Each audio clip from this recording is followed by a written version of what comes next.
Api di Bukit Menoreh. Cerita, Esa Mintarja. Audiobook, novel silat.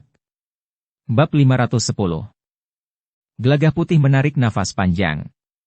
Ia tahu, dalam saat-saat senja memasuki malam, selagi Ki Lurah Agung Sedayu dan Sekar Mirah duduk di amben yang agak besar di ruang dalam menjelang makan malam, terpancar pada keduanya kesepian yang mencengkam. Pada saat-saat yang demikian, akan menjadi semarak jika ada anak-anak yang ikut duduk di antara mereka. Anak-anak yang menjadi semakin besar dan sudah mulai belajar berbagai macam ilmu. Tetapi anak-anak itu tidak pernah ada di pangkuan mereka. Mereka tidak pernah menggendong seorang bayi yang sedang menangis, sambil mendendangkan lagu-lagu pujian atau lagu-lagu belayan agar mereka tertidur nyenyak dengan mimpi indah. Gelagah Putih juga pernah melihat dengan tidak sengaja, Sekar Mirah mengusap matanya yang basah ketika ia melihat seorang anak laki-laki yang berlari-lari di jalan di depan rumahnya, mengejar kakaknya yang lebih besar, yang sengaja mengganggu adiknya. Ketika Sekar Mirah mendengar anak itu berteriak memanggil kakaknya sambil menangis, maka Sekar Mirahlah yang berlari kepadanya. Digendongnya anak itu sambil dibelainya dengan kasih sayang.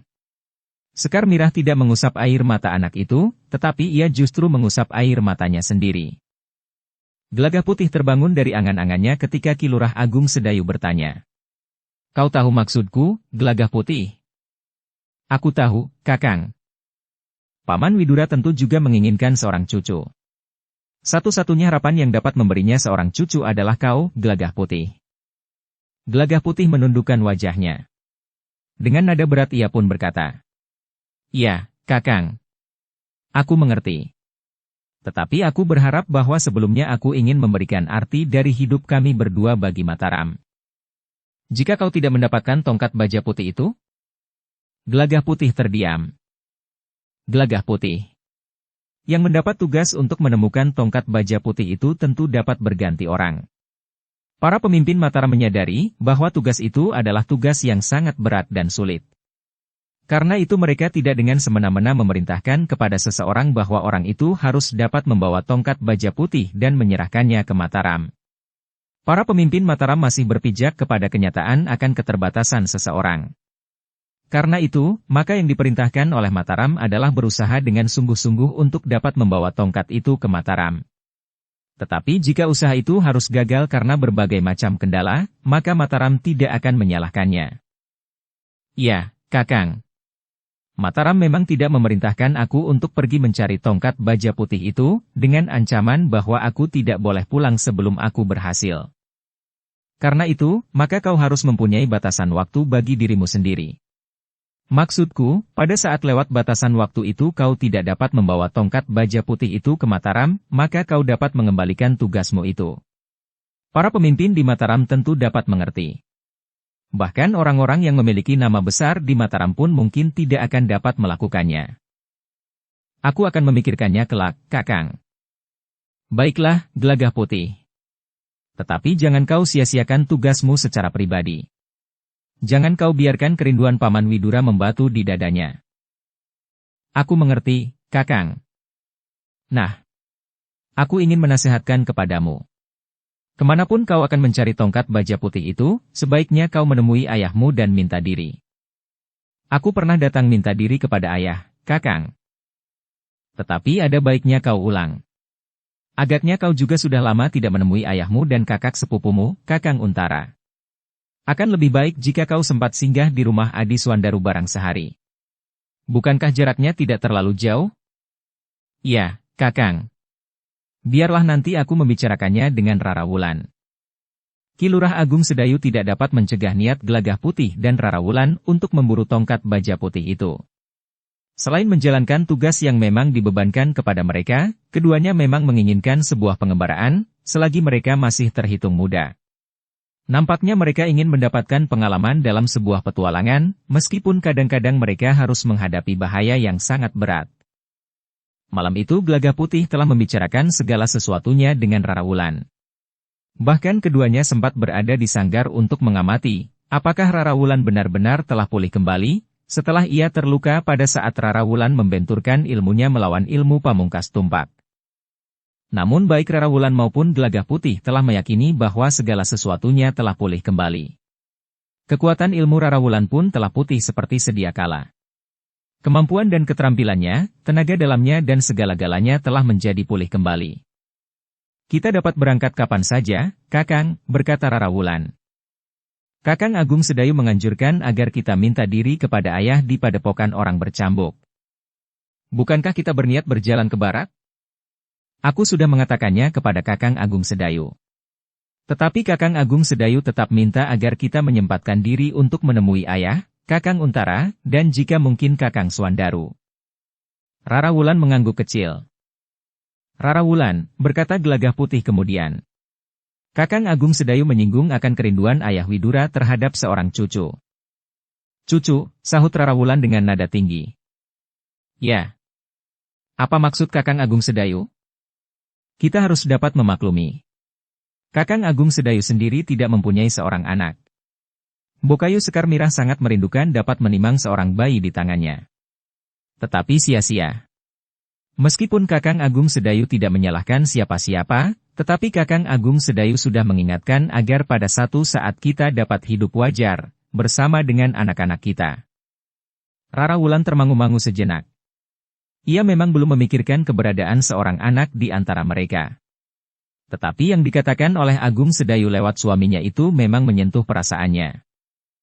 Rara Wulan, berkata Gelagah Putih kemudian. Aku sudah mengatakan kepada Kakang Agung Sedayu, bahwa setelah kita menjalani tugas yang satu ini, berhasil atau tidak berhasil, aku akan memikirkan pendapatnya itu. Hidup wajar di sebuah rumah kecil dengan beberapa orang anak. Kita akan bekerja di sawah sebagai petani, yang harus rajin agar dapat mencukupi kebutuhan hidup sehari-hari. Rara Wulan mengangguk kecil. Wajahnya kemudian tertunduk. Nampaknya ia sedang merenungi kata-kata suaminya, bahwa akhirnya mereka memang harus menempatkan diri dalam satu keluarga yang dapat hidup tentram dan serasi. Meskipun tidak di setiap keluarga akan selalu terdengar tawa dan tangis, namun dengan penuh pengertian dari setiap anggota keluarga, maka bangunan keluarga yang dilandasi dengan kasih itu akan dapat berdiri dengan kokoh. Ketika Rara Wulan kemudian menarik nafas panjang, Gelagah Putih pun berkata, Rara Wulan, kita akan bersiap-siap. Tetapi kita akan memenuhi pendapat Kakang Agung Sedayu, bahwa kita akan pergi ke Jati Anom untuk minta diri kepada ayah dan kepada Kakang Untara, serta singgah sebentar di Sangkal Putung. Baik, Kakang. Dalam 3 atau 4 hari mendatang, kita akan berangkat untuk waktu yang tidak dapat ditentukan. Ya, Kakang. Dengan demikian, maka Gelagah Putih dan Rara Wulan pun telah mempersiapkan dirinya. Sekar Mirah berpendapat bahwa sebaiknya Rara Wulan juga membawa senjata kewadagan. Agar tidak semata-mata menarik perhatian dengan menggantungkan pedang di lambungnya, maka Sekar Mirah telah mengusulkan agar Rara Wulan mempelajari sifat dan watak sehelai selendang. Apakah Rara Wulan mampu mempergunakan sehelai selendang untuk dijadikan sebuah senjata kewadagan? Namun kemudian permainan selendangnya akan berkait dengan ilmu tenaga dalamnya, ketampilan tangannya dan kecepatan geraknya. Kau dapat mencobanya, berkata Gelagah Putih. Kau sudah mempunyai dasar ilmu yang memadai. Sebagai murid utama orang bercambuk, Kakang tentu juga memiliki ilmu itu dengan mapan. Ya. Kita akan mencobanya, apakah ilmu cambuk Kakang itu akan berarti untuk mempermainkan sehelai selendang. Hampir sehari penuh, Gelagah Putih dan Rara Wulan berada di dalam sanggarnya. Bahkan di malam harinya, Agung Sedayu dan Sekar Mirah ikut berada di dalam sanggar itu pula. Sedikit lewat tengah malam, Rara Wulan dan Gelagah Putih menghentikan pencarian mereka. Namun Rara Wulan telah menemukan landasan unsur-unsur gerak untuk mempergunakan sehelai selendang sebagai senjata, ditopang oleh ilmu tenaga dalamnya yang tinggi. Sementara itu, Gelagah Putih pun telah menempatkan dirinya sebagai salah satu murid utama perguruan orang bercambuk. Sehingga karena itu, maka di hari berikutnya, Gelagah Putih pun telah menjelajahi pula ilmunya itu di sanggar bersama Ki Lurah Agung Sedayu. Tetapi Gelagah Putih tidak memerlukan sehelai cambuk. Dengan pengalamannya yang luas serta kecerdasannya, maka Gelagah Putih telah mampu meluluhkan ilmu cambuknya dengan berbagai macam ilmu yang pernah dipelajarinya. Sehingga dengan demikian, maka Gelagah Putih dapat mempergunakan berbagai macam ilmu yang telah luluh itu untuk menopang kemampuannya mempergunakan senjata khususnya, ikat pinggangnya. Karena itulah, ketika kedua orang suami istri itu siap untuk meninggalkan tanah perdikan, maka keduanya tidak nampak membawa senjata apapun. Tetapi Rara Wulan telah menyangkutkan selendang lurik berwarna ungu di bahunya, sedangkan Gelagah Putih mengenakan ikat pinggangnya yang khusus pula, dengan timang yang telah dilekati lempengan tembaga pertanda wewenang dan kewajibannya. Menjelang keberangkatannya, Gelagah Putih dan Rara Wulan telah menghadap Ki Gede Menoreh dan Ki Argajaya untuk minta diri. Ditemuinya pula Prastawa, yang masih sibuk memperbaiki berbagai macam tatanan yang ditumbangkan oleh Ki Demang Pudak Lawang. Gelagah Putih dan Rara Wulan juga minta diri kepada Empu Wisanata dan Nyi Duani, yang agaknya merasa lebih tenteram menetap di tanah perdikan Menoreh daripada bertualang bersama Ki Sabalintang. Di malam hari menjelang kepergiannya esok pagi, Ki Jayaraga masih juga memberikan berbagai macam pesan. Ki Jayaraga yang telah menjadikan Gelagah Putih sebagai muridnya, berharap bahwa Gelagah Putih pada satu hari kembali dengan selamat di tanah perdikan Menoreh. "Ger," berkata Ki Jayaraga, "jangan pergi terlalu lama. Aku sudah tua. Aku tidak tahu, umurku masih ada berapa tahun lagi. Aku berharap bahwa aku masih dapat melihat kau pulang." "Kami tidak akan terlalu lama, Guru," jawab Gelagah Putih. "Seandainya tugas kami harus kami jalani sampai berbilang tahun, maka setiap kali kami akan pulang meskipun hanya sebentar." "Bagus. Aku memang berharap kau setiap kali singgah di tanah perdikan ini. Jangan sampai 10 tahun atau lebih tanpa pulang sama sekali, sehingga kadang-kadang segala hubungan telah terputus." "Ya, Guru. Kakang Agung Sedayu pun telah berpesan, agar aku membatasi diri dengan petualanganku. Kakang Agung Sedayu berharap aku dapat hidup wajar sebagaimana kebanyakan keluarga. Tinggal di sebuah rumah. Membangun rumah tangga yang baik bersama anak-anak. Aku sangat sependapat, Gelagah Putih. Kalian memang bukan dilahirkan untuk menjadi petualang. Karena itu, ingat-ingatlah pesan kakakmu yang juga gurumu itu." "Ya, Guru." Pagi itu, ketika langit cerah dan berwarna kemerah-merahan oleh cahaya fajar, maka Gelagah Putih dan Rara Wulan pun sudah siap untuk berangkat. Di halaman, Ki Lurah Agung Sedayu, Sekar Mirah, Ki Jayaraga dan Sukra melepas mereka sampai ke regol halaman. Keduanya akan menempuh perjalanan yang panjang. Namun mula-mula mereka akan pergi ke Jati Anom dan Sangkal Putung. Di regol Sukra masih juga bertanya, "Kapan kau akan pulang ke rumah ini?" Gelagah Putih tersenyum. Katanya, "Aku tidak dapat mengatakannya, Sukra. Tetapi jangan cemas. Berlatihlah terus. Aku sudah berpesan kepada Kakang Agung Sedayu, bahwa setiap kali kau akan minta bantuannya." Sukra menarik nafas panjang. Ia sudah menjadi remaja yang mendekati dewasa, sehingga ia sudah mulai berpikir lebih panjang dari pikiran anak-anak. Sambil mengangguk Sukra pun berkata, "Terima kasih. Aku akan mencoba menanyakan kepada Ki Lurah. Tanyakan kepadanya kapan saja kau perlu." Sejenak kemudian, maka Gelagah Putih dan Rara Wulan itu pun telah dilepas. Sekar Mirah sempat memeluknya dan mencium keningnya.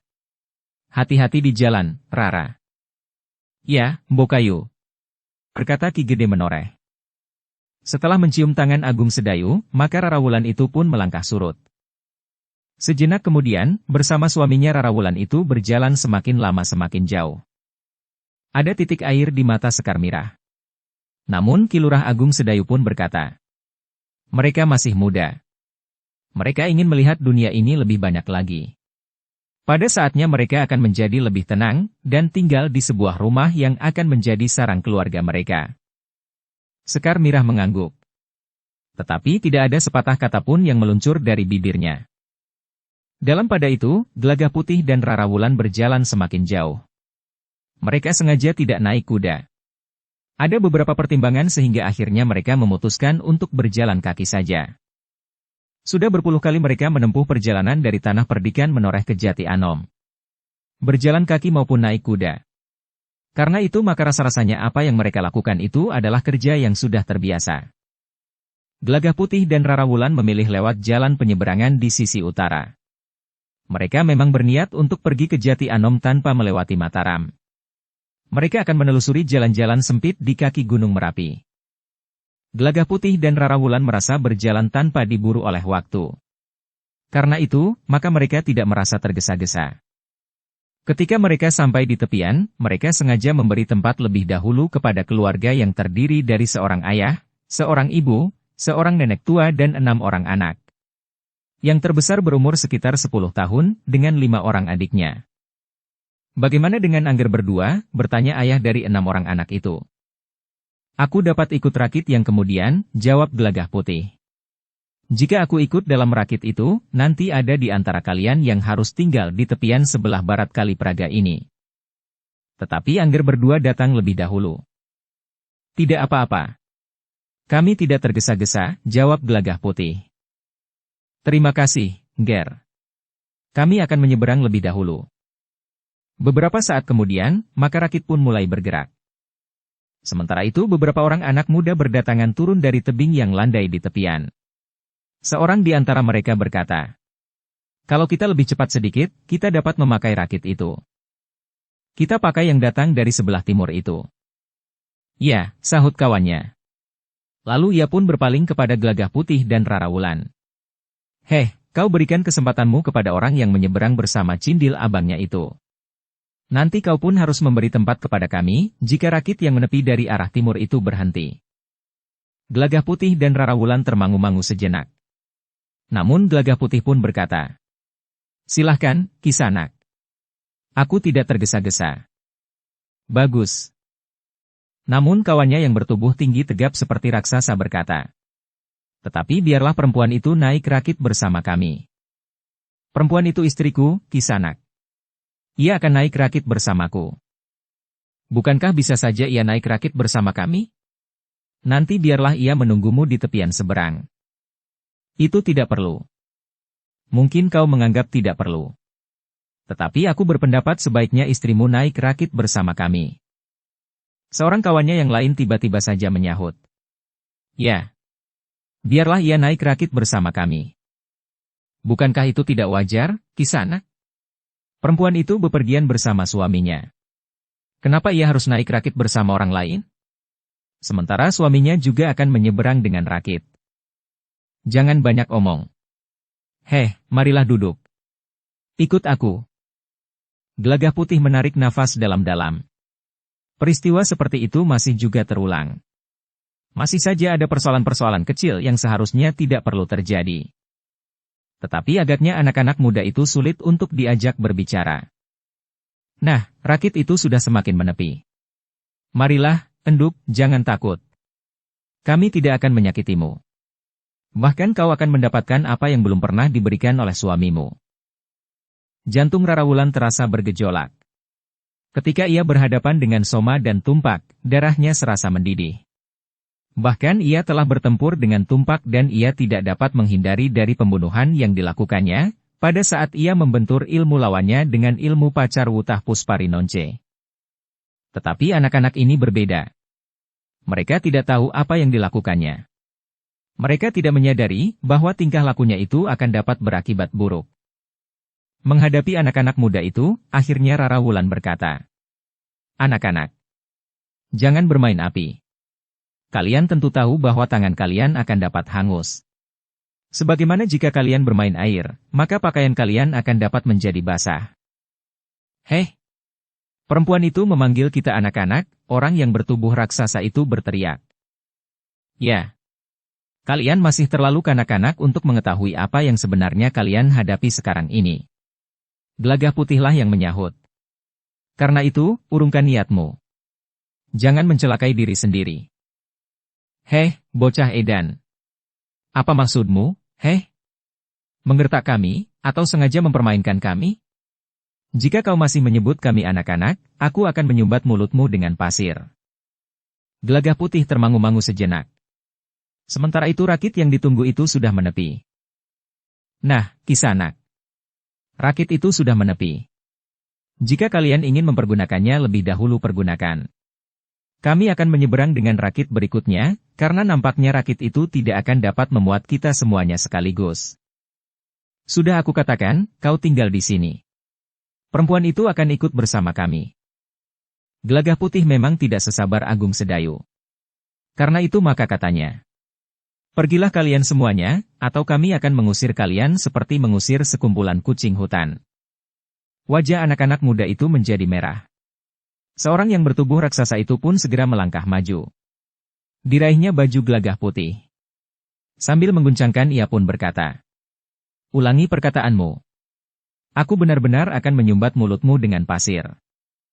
Namun tidak seorang pun tahu apa yang terjadi, ketika tiba-tiba saja anak muda yang bertubuh raksasa itu melangkah surut setapak. Tangannya yang mencengkam baju gelagah putih itu terlepas. Perlahan-lahan anak muda itu jatuh pada lututnya. Namun kemudian ia pun berguling di pasir tepian. "Apa yang terjadi?" teriak seorang kawannya. Kawan-kawannya sudah siap untuk meloncat mendekatinya, namun segera berhenti. Dipandanginya gelagah putih yang sedang membenahi pakaiannya yang menjadi kusut. "Siapa lagi?" bertanya gelagah putih. "Kau bunuh kawanku," teriak seorang anak muda yang lain. "Kawanmu tidak mati. Lihat, matanya terbuka. Bahkan ia dapat berkedip. Ia tidak mati. Bahkan pingsan pun tidak." Gelagah putih itu pun kemudian melangkah surut beberapa langkah untuk memberi kesempatan kepada kawan-kawan anak muda bertubuh raksasa itu mendekatinya. Sebenarnya lah mereka pun serentak berloncatan dan berlutut di sebelah-menyebelah orang bertubuh raksasa itu. "Kau kenapa, heh?" bertanya seorang kawannya.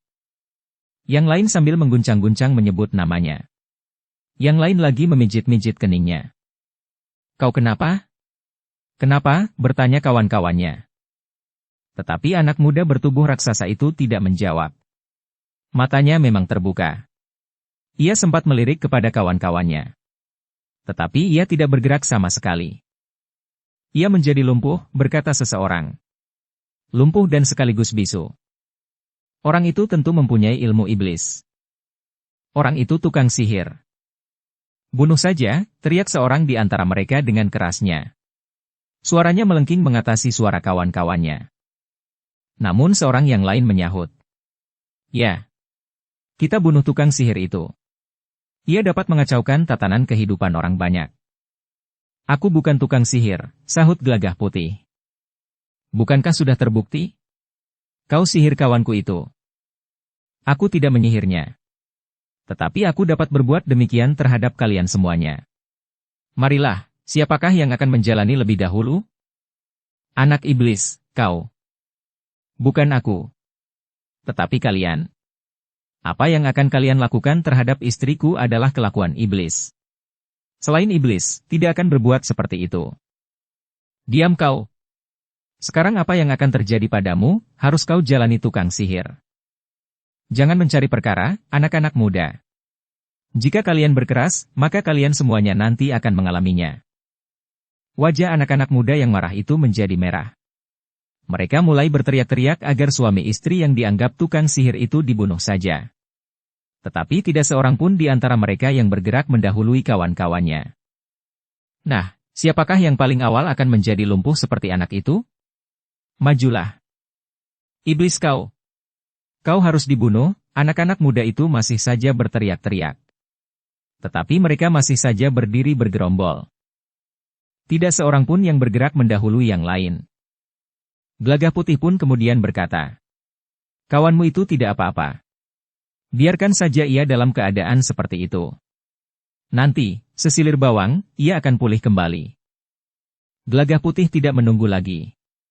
Dibimbingnya Rarawulan menuju rakit yang sudah menepi. Beberapa orang sudah turun meskipun dengan hati yang berdebar-debar. Mereka tidak tahu apa yang telah terjadi di tepian itu. Tetapi dari atas rakit mereka melihat suasana yang menegangkan. Anak-anak muda itu masih saja berteriak-teriak. Seorang di antara mereka suaranya melengking tinggi. "Jangan lari, pengecut. Aku bunuh kau." Tetapi Gelagah Putih dan Rarawulan tidak menanggapinya. Sambil berjalan menuju ke rakit, Gelagah Putih berpaling. Katanya, "Maaf, anak-anak muda. Aku tidak sempat bermain-main bersama kalian." Tidak seorang pun yang berusaha mengejar. Tidak seorang pun yang berani menyerang lebih dahulu. Mereka hanya berani berteriak-teriak sambil mengacungkan tinju mereka. Ketika Gelagah Putih dan Rarawulan sudah naik ke atas rakit, maka Gelagah Putih pun berkata, "Marilah, Kisanak. Kita segera saja menyeberang." "Tetapi, kau memerlukan penumpang?" Biarlah kami berdua membayar untuk 5 orang. Tukang satang itu memang ragu-ragu. Tetapi akhirnya ia memutuskan untuk menyeberang tanpa menunggu anak-anak muda yang nampaknya juga akan menyeberang itu. Bahkan mungkin anak-anak muda yang berteriak-teriak itu akan dapat membuat persoalan. Kawan-kawannya pernah mengalami bahwa anak-anak muda yang nakal tidak mau memberikan upah penyeberangan. Bahkan adik tukang satang itu, yang juga sering turun ke sungai, telah dirampok oleh beberapa orang yang nampaknya berwajah garang. Uang pendapatannya yang tidak seberapa telah diminta seluruhnya oleh orang itu. Ternyata anak-anak muda itu tidak berusaha menghentikan rakit yang menyeberang kembali ke timur tanpa mereka, karena mereka masih harus menunggui seorang kawannya yang mengalami keadaan yang tidak mereka mengerti. "Siapakah mereka itu, Kisanak?" bertanya salah seorang dari 2 orang tukang satang. "Kami tidak mengenal mereka. Tetapi ketika kami menyeberang ke barat, kami melihat telah terjadi ketegangan antara Kisanak dengan mereka." Sedikit salah paham. Tetapi sudah teratasi. Tukang satang itu mengangguk-angguk. Namun kemudian ia sempat bercerita tentang kawan-kawannya yang mengalami perlakuan buruk, serta adiknya yang pernah dirampok orang. Sementara itu, orang yang telah dikacaukan syarafnya dengan sentuhan pada beberapa simpulnya oleh gelagah putih itu mulai pulih kembali. Orang bertubuh raksasa itu mulai dapat menggerakkan kaki dan tangannya. Kemudian seluruh tubuhnya. Perlahan-lahan ia berusaha bangkit. Kawan-kawannya yang melihat ia mulai bergerak, telah membantunya. Bahkan kemudian berdiri. "Di mana iblis itu?" tiba-tiba saja ia berteriak. "Menyeberang," jawab seorang kawannya. "Kenapa kalian tidak mencegahnya? Aku ingin membunuhnya. Kami tidak dapat meninggalkan kau sendiri." "Kenapa?" "Kami memang ragu-ragu," sahut yang lain, yang agaknya lebih jujur. "Kalian takut? Lihat ke dirimu sendiri," berkata anak muda yang agaknya mempunyai pengaruh yang besar atas kawan-kawannya, termasuk anak muda bertubuh raksasa itu. "Apa yang dapat kau lakukan ketika kau menghadapinya? Kau menjadi seperti batang pohon pisang yang tidak berdaya. Hanya matamu saja yang menandai bahwa yang masih hidup." Anak muda bertubuh raksasa itu terdiam. Sementara anak muda yang berpengaruh itu berkata lebih lanjut.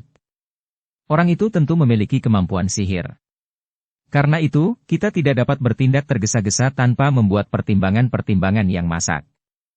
Terus terang, aku tidak ingin mengalami keadaan seperti kau."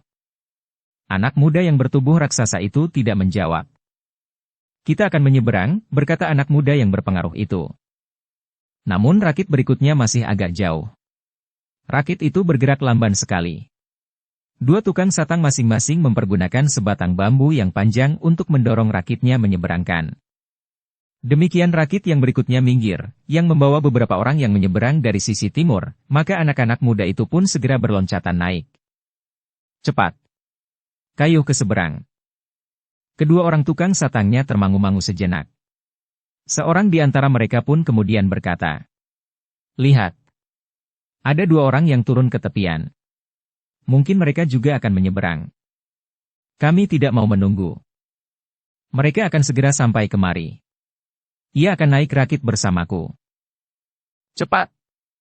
Jangan membantah lagi, atau kalian berdua aku melemparkan ke sungai. Biarlah kami mengayuh sendiri rakit ini." "Tetapi..." "Diam," bentak orang bertubuh raksasa itu. "Kayuh sekarang ke sungai. Jika kau menjawab sepatah kata lagi, aku koyak mulutmu." Tukang satang itu pun menjadi ketakutan. Tanpa menjawab lagi, maka rakit itu pun mulai bergerak. Ternyata kedua orang yang sudah turun ke tepian itu melambai-lambaikan tangannya sambil berteriak. "Tunggu! Tunggu! Jangan berhenti," bentak seorang di antara anak-anak muda itu. Tukang satang itu tidak membantah. Rakit itu pun meluncur terus. Semakin lama menjadi semakin ke tengah. Sementara itu rakit yang di depan, yang ditumpangi Gelagah Putih dan Rara Wulan, telah menepi. Keduanya pun segera turun. Seperti yang mereka janjikan, Gelagah Putih dan Rara Wulan membayar upah menyeberang untuk 5 orang. Ketika Gelagah Putih dan Rara Wulan berpaling, mereka melihat anak-anak muda yang mengganggu mereka telah menyeberang pula. Namun Gelagah Putih itu pun berkata, "Mereka tidak akan mengganggu kita lagi." "Kakang," sahut Rara Wulan. "Aku cenderung ingin membuat mereka benar-benar jera." "Sudahlah. Jika mereka tidak berbuat apa-apa lagi, lupakan saja mereka. Rara Wulan mengangguk. Keduanya pun kemudian melangkah melintasi tepian berpasir. Ada beberapa orang yang akan menyeberang dari arah timur ke barat. Mereka pun mempercepat langkah mereka dan langsung naik ke rakit yang baru saja menepi dan menurunkan Gelagah Putih dan Rara Wulan. Ketika Gelagah Putih dan Rara Wulan naik ke tebing yang landai di sisi timur, maka anak-anak muda itu pun berloncatan turun dari rakitnya. Kalian belum membayar upahnya, berkata salah seorang dari kedua tukang satang itu. Tetapi bukan upah yang didapatnya. Seorang di antara anak-anak muda itu telah memukulnya, sehingga tukang satang itu terdorong beberapa langkah surut. Bahkan akhirnya orang itu jatuh terlentang. Kawannya segera berlari mendapatkannya dan membantunya berdiri. Kalian akan melawan, bentak anak muda itu. Kedua orang tukang satang itu terdiam. Mereka tidak akan berani melawan anak-anak muda itu. Karena itu, maka kedua orang tukang satang itu pun hanya berdiam saja. Gelagah Putih dan Rara Wulan yang sudah berada di atas tebing yang landai itu kebetulan berpaling. Keduanya pun segera berhenti. Namun anak-anak muda itu pun segera pergi meninggalkan tukang satang yang kesakitan itu. Ternyata keduanya tidak menyusul Gelagah Putih dan Rara Wulan. Tetapi mereka justru pergi ke arah yang lain. Gelagah Putih menarik nafas panjang. Katanya, sekali-sekali anak-anak itu memang memerlukan sedikit peringatan. Bukankah aku sudah mengatakan tadi, Kakang? Ya. Aku kira mereka hanya akan mengganggu kita. Rara Wulan masih berdiri termangu-mangu. Namun Gelagah Putih pun kemudian berkata, marilah. Kita meneruskan perjalanan. Keduanya pun berjalan terus. Mereka tidak lagi menghiraukan anak-anak muda yang berjalan ke arah hulu kali Praga sepanjang tepian berpasir. Gelagah Putih dan Rara Wulan yang meneruskan perjalanan itu memang terasa agak lamban.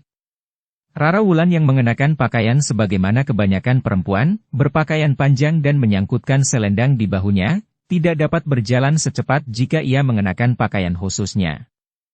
Ketika panas matahari terasa menjadi semakin menyengat, pakaian Gelagah Putih dan Rara Wulan pun menjadi basah oleh keringat. Sekali-sekali mereka menyeka kening. Kita akan sampai di Jati Anom di sore hari, desis Gelagah Putih. Apakah maksud Kakang, aku harus berjalan lebih cepat? Tidak. Tidak, bukan itu. Kita memang lebih enak berjalan dengan tidak merasa tergesa-gesa. Kita tidak diburu waktu. Rara Wulan menarik nafas panjang. Jika kita menemui sebuah kedai, maka kita akan dapat beristirahat sambil menghirup minuman, berkata Gelagah Putih. Kita menyusuri jalan yang tidak terlalu ramai. Padukuhan-padukuhan yang kita lewati pun bukan padukuhan-padukuhan yang besar, sahut Rara Wulan. Tetapi kita tentu akan menjumpai sebuah kedai. Sebenarnya lah, ketika mereka memasuki padukuhan yang agak besar, maka mereka pun telah mendapatkan sebuah kedai yang pintunya masih terbuka. Di sebelah kedai itu terdapat sebuah simpang 4. Jalan yang dilalui oleh Gelagah Putih itu menyilang jalan yang agak lebih besar. Agaknya jalan itu adalah jalan yang lebih ramai. Kakang pernah melewati jalan itu, bertanya Rara Wulan. Gelagah Putih mengingat-ingat sejenak. Namun kemudian ia mengangguk-angguk sambil berkata, ya, aku pernah melewati jalan itu. Kita nanti juga akan mengikuti jalan itu. Jalan yang agak lebih baik dari jalan yang kita lewati. Rara Wulan mengangguk-angguk. Keduanya pun kemudian singgah di kedai itu. Ketika mereka masuk, di dalamnya sudah ada beberapa orang yang lebih dahulu datang. Kepada pelayan kedai itu, Gelagah Putih pun segera memesan minum dan makan. Selain haus, mereka pun sudah merasa lapar pula. Dari percakapan beberapa orang yang sudah ada di kedai itu, Gelagah Putih dan Rara Wulan mengetahui bahwa tidak jauh dari simpang 4 itu terdapat sebuah sendang yang tidak terlalu luas.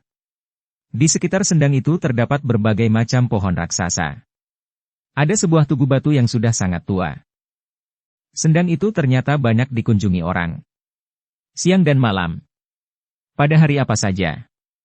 Bukan hanya pada hari-hari tertentu. Orang-orang yang berada di kedai itu ternyata juga baru pulang dari kunjungan mereka ke sendang itu. Seorang di antara mereka tiba-tiba saja berkata kepada pemilik kedai itu, Kang, aku berjanji. Jika permohonanku dikabulkan oleh Kiai dan Nyai Berkah, aku akan datang lagi kemari bersama keluargaku. Terima kasih, Kisanak. Aku menunggu kehadiran Kisanak beserta keluarga. Aku juga, berkata yang lain. Jika dalam tahun ini aku benar-benar dikaruniai anak laki-laki, maka aku akan datang dengan anakku itu. Jadi kau akan menunggu setahun lagi, bertanya kawannya. Ya. Kenapa begitu lama? Berkata Ki Gede menoreh. Bagaimana aku tahu bahwa aku mempunyai anak laki-laki, sebelum bayi itu lahir? Kenapa harus laki-laki? Aku ingin anak laki-laki. Kau tidak boleh memilih. Kau harus menerima apa adanya. Heh. Jadi? Katakan, jika istrimu mulai mengandung, kau akan datang lagi kemari dengan istrimu itu. Orang itu nampak ragu-ragu. Namun kemudian ia pun mengangguk sambil menjawab. Baik. Baik. Jika istriku mengandung, tanpa menunggu kelahirannya, aku akan mengajaknya kemari. Bahkan seandainya aku tidak berujar sekalipun. Istriku akan senang sekali makan nasi megana dengan pepes udang dan wader pari. Kawan-kawannya tertawa. Seorang di antara mereka berkata, kenapa kau harus menunggu istrimu itu mengandung? Ajak saja istrimu besok kemari. Orang itu pun tertawa pula. Namun seisi kedai itu telah dikejutkan oleh derap kaki kuda. Semakin lama terdengar semakin dekat. Tidak hanya satu dua, tetapi banyak. Beberapa saat kemudian, mereka melihat sekelompok anak-anak muda melarikan kuda mereka melintasi simpang 4 itu. Anak-anak muda itu menyusuri jalan yang lebih kecil seperti sedang berburu rusa. Gelagah Putih dan Rara Wulan menjadi berdebar-debar. Ada di antara mereka adalah anak-anak muda yang mereka jumpai di penyeberangan. Agaknya mereka mencari kita, berkata Gelagah Putih. Ya. Rara Wulan mengangguk-angguk. Kita tinggalkan kedai ini. Kita akan melarikan diri? Bukan begitu. Aku hanya bermaksud agar kedai ini tidak mereka jadikan sasaran kemarahan mereka. Mungkin bukan hari ini. Tetapi esok atau lusa. Bahkan seandainya mereka menemukan kita di sini, mereka akan dapat menimbulkan kerusakan di kedai ini. Rara Wulan mengangguk. Katanya. Baiklah. Kita keluar dari kedai ini. Tetapi biar aku habiskan dahulu nasi megana ini. Seperti yang dikatakan orang itu, nasi megana di sini termasuk nasi megana yang enak. Lebih enak dari nasi megana yang pernah aku makan sebelumnya. Kau tahu, kenapa? Rara Wulan menggeleng. Seharusnya kau lebih tahu. Ada gereh pete kecil-kecil di bumbu megana itu. Ya. Rara Wulan mengangguk-angguk sambil tersenyum. Lidahmu tajam sekali, Kakang. Demikian mereka selesai makan dan menghabiskan minuman mereka, maka mereka pun segera minta diri. Keduanya meninggalkan kedai itu setelah mereka membayar harga makan dan minuman mereka. Mereka pun segera melanjutkan perjalanan. Tetapi mereka tidak jadi mengikuti jalan yang besar dan ramai itu. Tetapi mereka mengikuti jalan yang lebih sempit. Jalan yang dilalui oleh anak-anak muda yang memacu kuda mereka. Beberapa saat setelah mereka melewati simpang 4, Rara Wulan pun berkata, mereka sudah sangat jauh, Kakang. Mereka memacu kuda mereka. Mereka mengira kita sudah jauh pula. Ya. Tetapi mereka tentu akan kembali pula lewat jalan ini. Mudah-mudahan kita bertemu dan dapat berbicara dengan mereka. Jika mereka tidak menemukan kita, mungkin sekali mereka akan bertanya kepada pemilik kedai itu. Jika jawaban pemilik kedai itu tidak memuaskan mereka, akan dapat terjadi keributan. Kedai itu akan dapat mereka rusakkan. Rara Wulan mengangguk-angguk. Keduanya pun berjalan terus. Bahkan seakan-akan mereka telah melupakan anak-anak muda yang berkuda itu. Mereka sempat memperhatikan tanah persawahan yang bersusun seperti tangga raksasa di kaki Gunung Merapi itu. Di kejauhan mereka melihat hutan yang lebat memanjat sampai ke lambung. Namun tiba-tiba jauh di hadapan mereka, di jalan yang agak menurun di tengah-tengah bulak, iring-iringan anak-anak muda yang melarikan kuda mereka itu nampak berpacu menuju Gelagah Putih dan Rara Wulan. Mereka sudah kembali. Setelah agak jauh mereka tidak menyusul kita, maka mereka menduga bahwa kita telah mengambil jalan yang menyilang itu, berkata Gelagah Putih. Ya. Jumlahnya bertambah. Sekitar 10 orang, sahut Rara Wulan. Ya. Mudah-mudahan mereka dapat diajak berbicara. Jika tidak, maka kita harus membuat mereka benar-benar jera. Jika mereka mempunyai ilmu yang tinggi, kitalah yang akan menjadi jera. Keduanya pun tertawa. Tetapi penglihatan mereka atas lawan-lawannya jika mereka terlibat dalam perselisihan, biasanya tidak terlalu meleset. Demikian pula penglihatan mereka atas kemampuan anak-anak yang beriringan di atas punggung kuda itu. Anak-anak muda yang melarikan kuda mereka menyusuri jalan bulak itu semakin lama menjadi semakin dekat. Agaknya mereka pun telah melihat Gelagah Putih dan Rara Wulan yang berjalan berlawanan arah mereka. Anak iblis, geram seorang di antara anak-anak muda yang berkuda itu. Mereka sama sekali tidak menjadi cemas. Mereka masih saja berjalan dengan tenangnya. Bahkan sambil berbincang-bincang seperti sedang berjalan di terang bulan. Mereka akan segera menyadari bahwa mereka bukan apa-apa bagi kita. Ya, bagi kita, sahut yang lain. Kenapa? Mereka memang bukan apa-apa bagi kita. Tetapi bagaimana bagi kita masing-masing? Dan kau? Jika kau takut, minggirlah. Kenapa aku harus takut? Bukankah aku sependapat bahwa mereka bukan apa-apa bagi kita? Mungkin aku akan ketakutan dan melarikan diri jika aku sendiri bertemu dengan mereka. Anak muda yang bertubuh raksasa, yang telah menjadi lumpuh ketika beberapa simpul syarafnya disentuh oleh Gelagah Putih berkata, "Jika mereka tidak licik dan menyerang dengan tiba-tiba, aku akan mengatasi mereka." Jangan sombong. Aku tidak sombong. Aku yakin akan kemampuanku. Baik, sahut anak muda yang meragukan kemampuan mereka seorang-seorang. Kita akan menjadi penonton. Biarlah ia berhadapan sendiri dengan laki-laki tukang sihir itu. Wajah anak muda yang bertubuh raksasa itu menjadi tegang. Dengan serta-merta ia pun berkata, "Tetapi kita sudah berniat untuk membuat mereka berdua jera." Kemudian melemparkan laki-laki itu di pinggir jalan, serta membawa perempuannya kembali ke sarang kita. Beberapa orang yang lain tertawa. Sementara itu kuda mereka berlari terus, semakin lama semakin dekat dengan Gelagah Putih dan Rara Wulan. Gelagah Putih dan Rara Wulan memperhatikan iring-iringan itu dengan jantung yang berdebaran. Bahkan Gelagah Putih pun berdesis. "Aku tidak ingin membunuh. Tetapi aku tidak tahu, apakah tidak terjadi jika kita harus berkelahi melawan sekian banyak orang." Ya. Ternyata jumlah mereka tidak hanya 10, tetapi 12. Gelagah Putih mengangguk-angguk. Sementara itu, iring-iringan anak-anak muda berkuda itu menjadi semakin dekat. Gelagah Putih dan Rara Wulan segera menepi. Mereka naik ke atas gundukan tanah di pinggir jalan agar mereka tidak terinjak oleh kaki kuda. Namun ke-12 ekor kuda itu pun telah ditarik kendalinya hampir serentak, sehingga kuda-kuda itu pun segera berhenti. Seorang anak muda yang berkumis lebat, yang nampaknya pemimpin dari sekelompok anak muda itu pun berkata lantang, "Hei, kaukah yang bertemu dengan kawan-kawanku di tepian Kali Praga?" Gelagah Putih termangu-mangu sejenak. Dia matinya anak-anak muda yang masih duduk di punggung kuda itu. Namun demikian, sambil mengangguk ia pun menjawab, "Ya, kami telah bertemu mereka di tepian. Bahkan kawanmu yang bertubuh raksasa itu telah mengganggu kami berdua."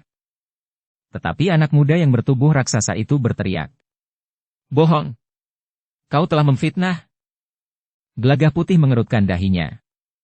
Dengan nada tinggi ia pun bertanya, "Kenapa kau menjadi begitu ketakutan ketika aku mengatakan bahwa kau telah mengganggu kami? Apakah dengan demikian kau akan mendapat hukuman dari pemimpinmu itu?" "Bukan aku yang mengganggu kalian. Tetapi kalianlah yang telah mengganggu aku." "Apa yang telah aku lakukan, sehingga kau dapat menyebut kami telah mengganggumu?" Seorang anak muda yang lain tiba-tiba saja menyahut, "Perempuan itulah yang telah mengganggu kami." "Kenapa dengan istriku?" "Wajahnya, sikapnya dan keperempuannya yang telah mengganggu perasaan kami." Beberapa orang anak muda yang lain tertawa. Namun anak muda yang berkumis lebat itu pun membentak, "Ini bukan lelucon. Kita telah dihina oleh orang itu." Ya, suara anak muda yang bertubuh raksasa itu lantang. "Kita harus membalas hinaan itu. Kita harus mempermalukan mereka di hadapan orang banyak." "Mempermalukan mereka?" bertanya seorang kawannya. "Apa yang akan kita lakukan?" "Serat mereka ke padukuhan." "Nah, banyak cara untuk mempermalukan mereka. Tetapi pemimpin anak-anak muda itu berkata, "Kami tidak akan menyeret kalian jika kalian menyerah dan membiarkan apa saja yang akan kami lakukan atas kalian. Kami akan membawa kalian ke padukuhan dengan cara yang baik. Kemudian kalian pun akan kami tinggal dan kami serahkan kepada orang-orang padukuhan, setelah kami melaksanakan hukuman yang ingin kami terapkan kepada kalian. Itu adalah keputusanku. Kawan-kawanku tidak akan dapat merubahnya. Karena itu, kalian dapat memilih. Menjalani hukuman berdasarkan atas hukumanku itu, atau aku akan menyerahkan kalian kepada kawan-kawanku." Kisanak. Kami tidak merasa bersalah, kenapa Kisanak akan menghukum kami? Mungkin kalian merasa tidak bersalah. Tetapi kami menganggap kalian bersalah. Seandainya kami bersalah, apakah Kisanak dan kawan-kawan Kisanak berhak menjatuhkan hukuman itu kepada kami? Tentu. Siapakah yang akan melarang kami menjatuhkan hukuman apapun kepada kalian? Bahkan seandainya kami berniat mengubur kalian berdua di tebing di sela-sela batu-batu padas itu? Namun tiba-tiba saja Rara Wulan berkata, "Kakang masih bersabar menghadapi anak-anak bengal itu." Gelagah Putih menarik nafas panjang, sementara itu orang berkumis tebal itu pun dengan serta-merta menanggapinya. "Kau sebut kami anak-anak bengal?" "Ya," jawab Rara Wulan tanpa ragu-ragu. "Anak-anak yang tidak tahu diri. Hak apa yang kalian miliki sehingga akan menghukum kami? Hak kalian tidak lebih dari hak yang kami miliki. Karena itu, jika kalian akan menghukum kami, maka kamilah yang akan melakukan lebih dahulu. Kami berdua akan menghukum kalian." "Edan," teriak anak muda berkumis lebat itu.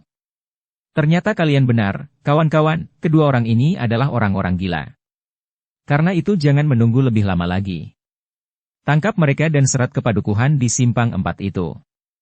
Setidak-tidaknya kita akan menunjukkan kepada orang-orang di padukuhan itu, bahwa kita sudah menangkap sepasang orang gila. Kita dapat mengikat mereka di perapatan dan membiarkan mereka menjadi tontonan. Orang-orang yang pulang dan pergi ke Sendang akan dapat menonton, yang tentu sangat menarik bagi mereka." Rara Wulan memang sudah kehabisan kesabaran. Tiba-tiba saja ia telah menyingsingkan kain panjangnya, sehingga yang nampak kemudian adalah pakaian khususnya yang dipakainya di bawah kain panjangnya. Tanpa berbicara lagi, Rara Wulan telah menarik tangan Gelagah Putih meloncat turun ke jalan, di antara ke-12 anak muda yang masih berada di punggung kuda.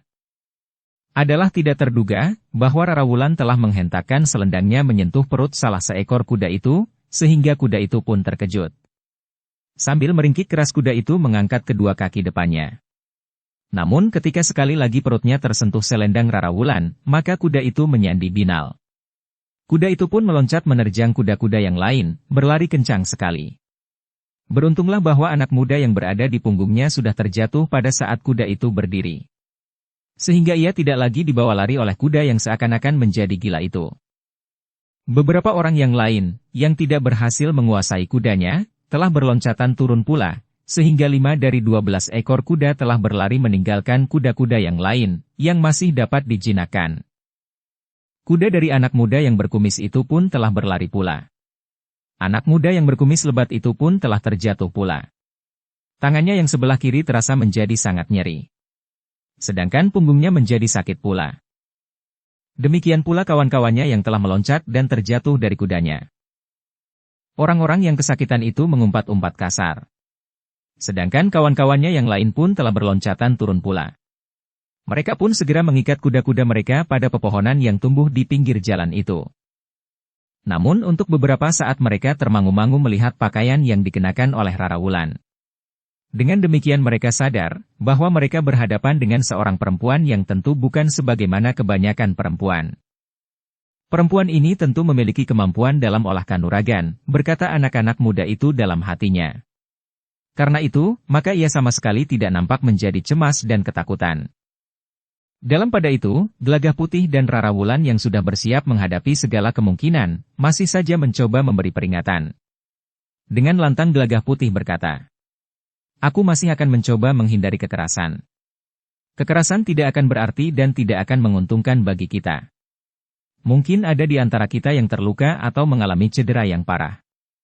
Karena itu, dengarlah kata-kataku. Biarlah kami berdua pergi." Dukung channel Novel Silat dengan subscribe, follow, like, komen dan share. Begitu enaknya kalian pergi tanpa mempertanggungjawabkan perbuatan kalian. Kalian telah mengejutkan kuda kami. Kalian telah membuat beberapa orang di antara kami terjatuh dari kuda, dan sekarang kuda-kuda kami sudah berlari pergi. Kuda-kuda kami yang mahal itu akan dapat hilang dan tidak kami ketemukan kembali. Nah, siapakah yang akan bertanggung jawab? Sudahlah, Kakang, berkata Rara Wulan. Kita selesaikan saja persoalan ini menurut cara yang mereka kehendaki. Lebih cepat lebih baik. Kita masih harus menempuh perjalanan panjang. Gelagah Putih menarik nafas panjang. Sementara itu anak muda berkumis lebat itu berkata lantang kepada kawan-kawannya. Kepung mereka berdua. Jangan beri kesempatan melarikan diri. Dosa mereka sudah bertumpuk. Hukuman bagi mereka akan menjadi semakin berat. Gelagah Putih dan Rara Wulan tidak menjawab lagi. Mereka pun segera mempersiapkan diri menghadapi anak-anak muda yang bengal itu. Untuk beberapa saat Gelagah Putih dan Rara Wulan menunggu. Tetapi anak-anak muda itu masih belum mulai menyerang mereka. Bersiaplah, teriak anak muda yang berkumis lebat. Yang lain tidak menyambut. Mereka semuanya sudah siap. Tetapi belum ada yang memulainya. Akhirnya anak muda yang berkumis lebat itu bergeser mendekati Rara Wulan. Agaknya ia memilih untuk bertempur melawan perempuan itu, daripada laki-laki yang mempunyai kekuatan sihir itu. Namun kawan-kawannya yang lain pun segera bergeser pula. Tetapi semuanya mengarahkan perhatian mereka kepada Rara Wulan. Gelagah Putih termangu-mangu sejenak. Ia melihat kepungan yang berat sebelah. Mereka agaknya telah memilih kau, Rara, desis Gelagah Putih kembali tersenyum. Awas kau, Kakang. Jika aku sudah selesai, aku cubit lalu aku putar 3 kali sampai kulitmu terkelupas, sahut Rara Wulan. Bukan salahku. Mereka memilih sendiri. Rara Wulan tidak menjawab. Tetapi ia justru bergeser menjauhi Gelagah Putih. Seakan-akan justru memberikan kesempatan kepada 12 anak-anak muda itu untuk bertempur melawannya seorang diri. Namun sebenarnya lah, 12 orang itu telah berkelompok siap menyerang Rara Wulan. Rara Wulan tidak mau terlalu banyak kesulitan untuk mengalahkan mereka. Karena itu maka Rara Wulan pun langsung memutar selendangnya. Agaknya Rara Wulan pun ingin tahu apa yang dapat dilakukannya dengan selendangnya itu. Dalam pada itu, anak muda berkumis lebat itu pun berkata, kita akan melumpuhkan mereka seorang demi seorang. Apakah kita harus minta dengan hormat kepada laki-laki itu agar ia tidak ikut campur lebih dahulu, bertanya anak muda yang meragukan kemampuan kawan-kawannya seorang-seorang. Gelagah Putih tidak dapat menahan senyumnya. Katanya, terserah kepada kalian. Apakah kalian akan berkelahi melawan kami berdua, atau dengan licik kalian ingin berkelahi dengan istriku saja, baru kemudian kalian akan melawan aku. Dengan demikian kalian berharap bahwa kalian tidak akan mengalami kesulitan, karena kalian akan melawan kami seorang demi seorang. Persetan kau, tukang sihir. Jangan melibatkan diri. Jika kau mencoba melibatkan diri, maka kami akan membunuh istrimu. Gelagah Putih tertawa. Katanya, bagaimana kau dapat membunuh istriku? Kalian sama sekali tidak akan mampu menyentuhnya. Persetan kau, tukang sihir, teriak anak muda berkumis lebat. Lalu ia pun memberikan aba-aba kepada kawan-kawannya. Tangkap perempuan itu. Jika suaminya ikut campur, bunuh saja istrinya yang sombong itu. Anak-anak muda itu pun bergeser mendekati Rara Wulan. Anak muda yang berkumis lebat itulah yang mulai menyerang, diikuti oleh kawan-kawannya. Tetapi beberapa orang segera terlempar keluar lingkaran perkelahian. Seorang di antara mereka berteriak kesakitan, yang lain mengerang dan menyeringai sambil mencoba menahan sakit. Sedangkan Rara Wulan yang berputar itu telah menyentuh beberapa orang lawannya, sehingga mereka menjadi kesakitan. Bahkan ada di antara mereka yang terdorong beberapa langkah dan jatuh berguling di tanah berbatu padas. Iblis betina, geram anak muda yang berkumis lebat. Apakah kalian sepasang suami istri yang kerasukan iblis? Rara Wulan tidak menjawab. Tetapi selendangnya berputar semakin cepat. Suaranya pun bergaung memantulkan gema di lereng gunung. Anak-anak muda itu menjadi semakin marah. Mereka pun mengerahkan kemampuan mereka, menyerang Rara Wulan dari berbagai arah. Tetapi tidak seorang pun yang mampu menyentuhnya. Bahkan 3 orang lagi jatuh terlentang. Dengan sudah payah mereka mencoba bangkit. Namun punggung mereka rasa-rasanya menjadi retak. Belum lagi ketiganya dapat berdiri tegak dan memasuki arena perkelahian, maka dua orang yang lain berteriak keras sekali. Ternyata selendang di tangan perempuan itu dapat memukul bahu mereka seperti sebatang tongkat kayu galih asam. Rasanya sebelah tangan kedua orang itu menjadi lumpuh dan tidak berdaya lagi. Dalam waktu yang terhitung pendek, 7 orang sudah tidak dapat bertempur dengan sepenuh kemampuan mereka. Ada yang tulang punggungnya bagaikan patah. Ada yang sebelah tangannya seolah-olah menjadi lumpuh, ada yang perutnya mual dan nafasnya menjadi sesak. Ada yang 3 giginya patah. Selain mulutnya berdarah, maka dari hidungnya pun telah mengalir darah pula. Ternyata ke-12 orang itu tidak mampu berbuat banyak melawan Rara Wulan yang hanya seorang diri. Namun ke-12 orang itu tidak mampu melihat kenyataan. Apalagi mereka yang masih belum mengalami cedera. Mereka justru mengerahkan kemampuan mereka untuk mendesak dan menguasai perempuan yang berkelahi bersenjata selendangnya itu. Namun mereka tidak berdaya apa-apa. Jika ujung selendangnya itu menyentuh tubuh mereka, maka terasa betapa sakitnya. Gelagah Putih memperhatikan perkelahian itu sambil berdiri di atas sebongkah batu padas di pinggir jalan. Meskipun Gelagah Putih tidak melibatkan diri dalam perkelahian itu, tetapi Gelagah Putih selalu siap jika ada kemungkinan buruk akan terjadi pada Rara Wulan. Namun dengan demikian, Gelagah Putih dapat melihat penguasaan Rara Wulan atas senjata barunya. Senjata yang memiliki beberapa persamaan dengan cambuk, tetapi juga memiliki beberapa perbedaan sifat dan watak. Namun ternyata Rara Wulan telah mampu menguasainya, sehingga melawan 12 orang anak muda, Rara Wulan tidak mengalami terlalu banyak kesulitan. Tetapi Gelagah Putih pun kemudian menjadi berdebar-debar ketika ia melihat anak muda berkumis tebal itu menarik pisau belati panjangnya. Tidak ada pilihan lain, geram anak muda berkumis lebat itu.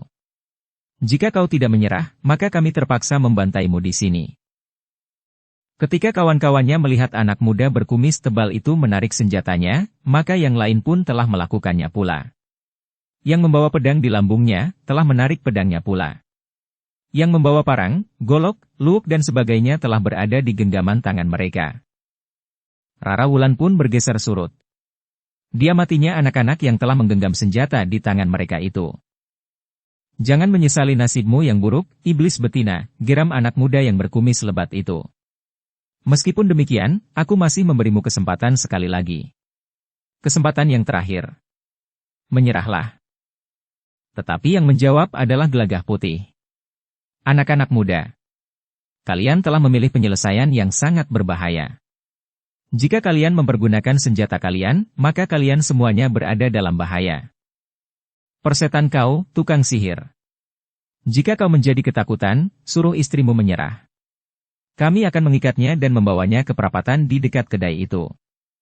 Kami akan menyeretnya seperti menyeret seekor kambing sakit-sakitan. Senjata di tangan kalian sama sekali tidak akan menolong kalian.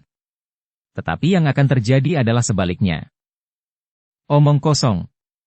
Jangan mencoba menakut-nakuti kami. Anak muda, Rara Wulan tidak mengalami terlalu banyak kesulitan. Gelagah Putih pun segera meloncat turun. Ia tidak dapat membiarkan Rara Wulan bertempur seorang diri melawan 12 orang yang bersenjata. Meskipun sebagian dari anak-anak muda itu sudah merasa kesakitan, tetapi dengan senjata di tangan, mereka akan tetap berbahaya. Apalagi apabila ada di antara mereka yang memiliki sejenis senjata rahasia yang dapat dilontarkannya. Dengan nada berat Gelagah Putih pun berkata, "Jangan main-main dengan nyawa kalian, anak-anak muda. Akulah yang memperingatkan kalian. Akulah yang memberi kalian kesempatan. Pergilah. Jangan ganggu kami lagi." Tetapi anak muda berkumis lebat itu membentak. "Minggir kau, laki-laki jahanam. Aku akan berurusan dengan istrimu. Aku bukan laki-laki gila yang membiarkan istrinya berkelahi melawan 12 orang bersenjata. Meskipun aku tahu, jika aku terjun, maka bahayanya akan menjadi jauh lebih besar bagi kalian. Sombongnya kau, orang gila. Bersiaplah.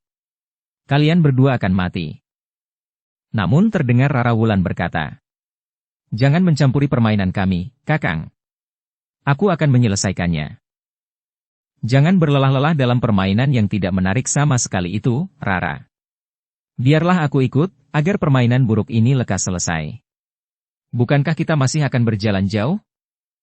Terlambat. Kau terlambat menyatakan diri ikut bermain. Gelagah Putih menarik nafas dalam. Agaknya Rara Wulan ingin menyelesaikan sendiri.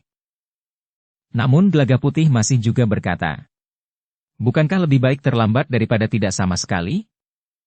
Rara Wulan tidak menjawab. Sementara itu, anak-anak muda itu masih mengepungnya. Hanya anak muda yang berkumis lebat itu sajalah yang berdiri dan bersiap menghadapi Gelagah Putih. Kau sendiri, bertanya Gelagah Putih. Jangan sombong. Aku tidak akan memberimu kesempatan untuk menyihirku. Gelagah Putih tidak menjawab. Tetapi ia melangkah mendekati anak muda berkumis lebat yang menggenggam pisau belati panjang itu. Anak muda berkumis lebat yang menjadi pemimpin dari anak-anak muda yang lain itu pun kemudian berteriak. Paksa perempuan itu menyerah. Jika laki-laki ini tidak mau menyerah juga, maka perempuan itu akan kita bunuh. Gelagah Putih termangu-mangu sejenak. Sementara itu, 11 orang bersenjata telah menyerang Rara Wulan. Rara Wulan yang bersenjata selendang itu berloncatan dengan cepat. Ia tidak sekedar menyentuh lawan-lawannya dengan selendangnya. Tetapi Rara Wulan benar-benar mempergunakan selendangnya untuk menghentikan perlawanan lawan-lawannya. Ketika Rara Wulan memutar selendangnya dilambari dengan tenaga dalamnya yang semakin ditingkatkan, maka 2 pucuk senjata telah terlempar dari tangan pemiliknya. Demikian kedua orang itu memburu senjatanya, maka seorang di antara lawan-lawan Rara Wulan itu berteriak kesakitan. Selendang itu telah melukainya. Lambung anak muda yang berteriak kesakitan itu ternyata telah terkoyak menyilang. Darah benar-benar telah mengalir dari luka itu. Beberapa orang yang melihat kawannya terkapar dengan darah merah mengalir dan menitik di bumi itu, menjadi sangat marah. Namun sekaligus mereka menjadi berdebar-debar. Dalam pada itu, anak muda yang berkumis lebat itu pun sudah tidak berdaya. Dengan cepat Gelagah Putih telah berhasil merampas pisau belati panjang itu, kemudian melemparkannya jauh-jauh. Anak muda berkumis lebat yang kehilangan senjata itu pun berloncatan mundur. Ketika Gelagah Putih bergeser mendekatinya, maka ia pun berteriak. Menyerahlah! Atau istrimu akan dicincang lumat. Siapa yang mencincangnya? Kawan-kawanmu tidak berdaya menghadapinya. Anak muda berkumis lebat itu masih akan menjawab, tetapi seorang lagi kawannya terdorong beberapa langkah surut. Kemudian anak muda itu tidak lagi mampu mempertahankan keseimbangannya, sehingga akhirnya anak muda itu terjatuh. Dari dadanya mengalir darah. Sebuah luka memanjang tergores di dada itu. Anak muda berkumis lebat itu termangu-mangu.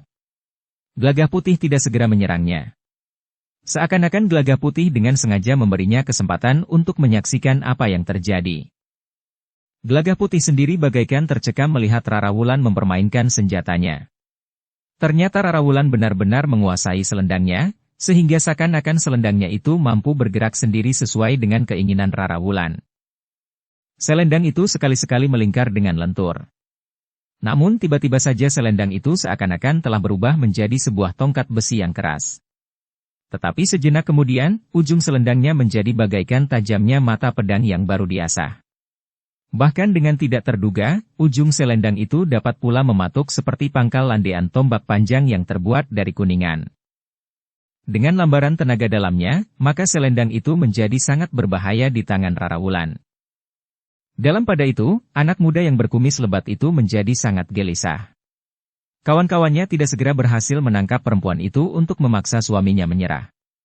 Bahkan satu demi satu kawan-kawannya terlempar keluar arena, dengan darah yang membasahi pakaian mereka. Kau sendiri bagaimana? Bertanya Gelagah Putih.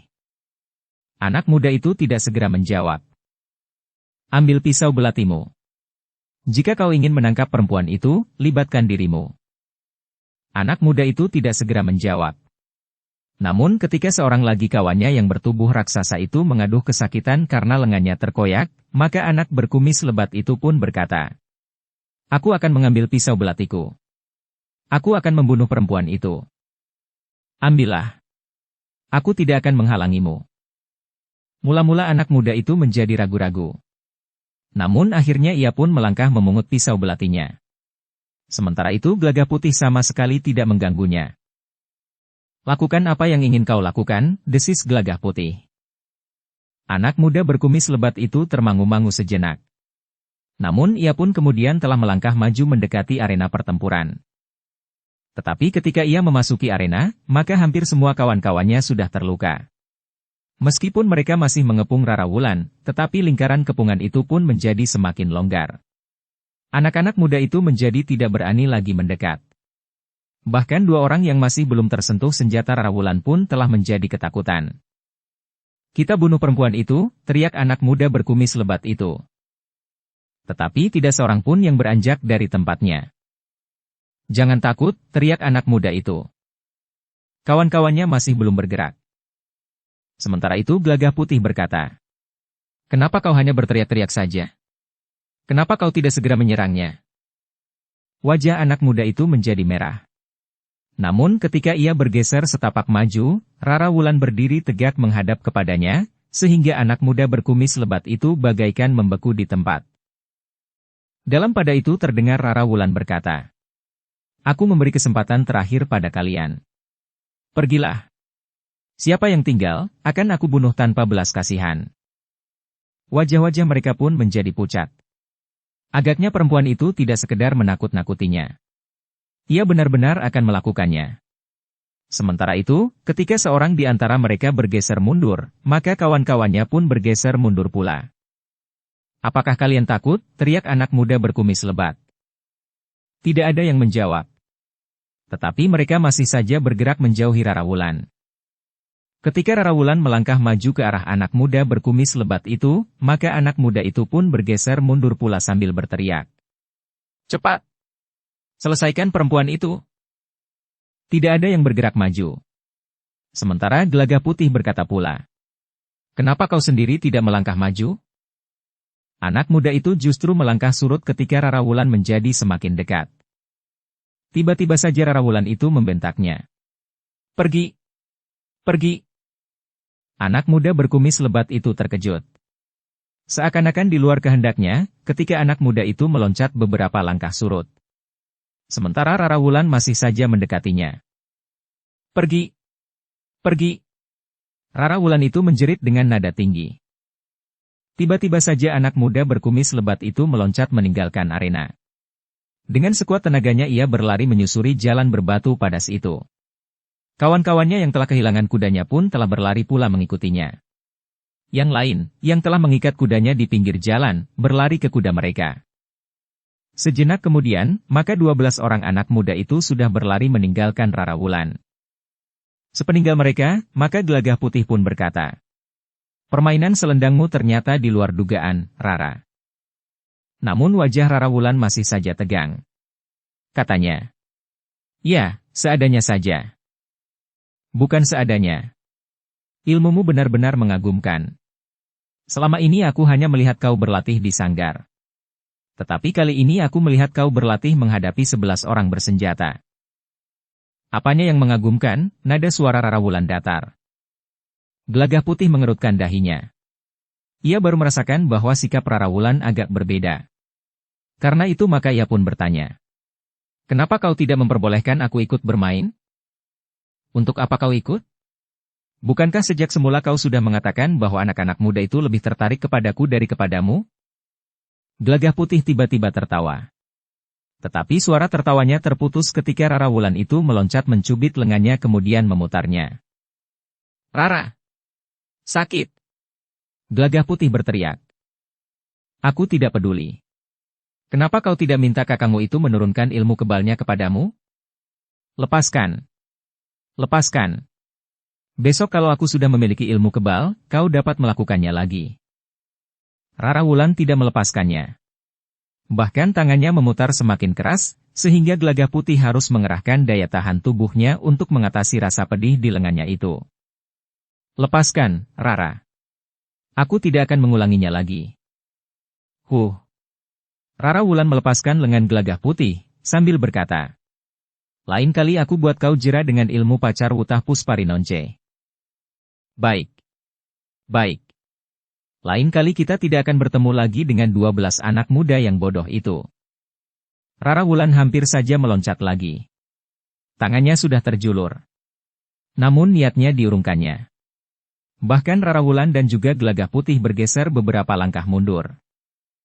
Di hadapan mereka muncul dari gumpalan-gumpalan padas tebing, seorang yang sudah sangat tua. Hampir 50 tahun aku menunggu, desis laki-laki tua, berjanggut dan berkumis putih. Rambut yang terjulur di bawah ikat kepalanya pun nampak sudah putih seperti kapas. "Kau siapa, Kiai?" bertanya Gelagah Putih.